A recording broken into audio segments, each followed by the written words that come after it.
I have one more thing I want to throw at you before we let you go. I was greatly moved by this book that you wrote a few years ago, More Than Words, The Speeches of Mario Cuomo.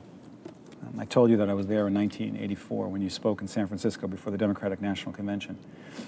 I have used you in a lot of seminars that I do on what does it mean to be a great communicator. I talk about you in a book I wrote called Speak from the Heart. The essence of great, powerful human communication is? I don't know. I know some ingredients. How do you do it? Oh, I don't. Leave me out. I think what you have to have for great communication, Martin Luther King Jr., is a profound belief, an idea. It doesn't have to be complicated.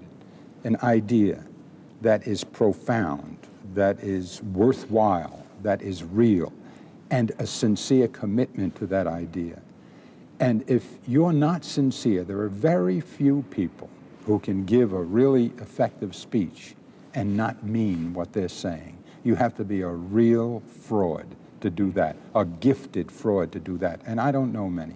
The really good speeches, the Martin Luther King Jr. is the greatest speech I've ever heard, seen, or read. And it's because whatever else he was, and who knows, only God knows what's in your heart and mind, but he was obviously committed to the truth of freedom for his people, fairness for his people, and for all people, because he didn't limit that speech to blacks. And he was so right.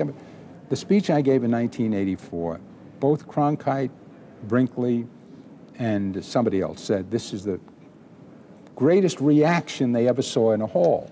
And it was a tremendous reaction. You were there. But the speech wasn't special. The speech didn't say anything unusual. The speech didn't use words that were magic in their poetry.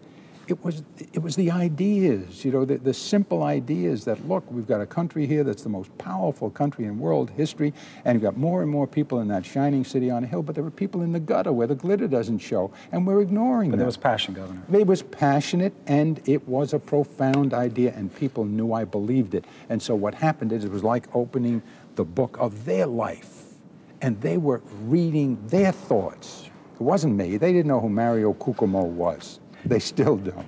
And so I know the necessary ingredients. You have to be talking about something profoundly significant, and you have to mean it.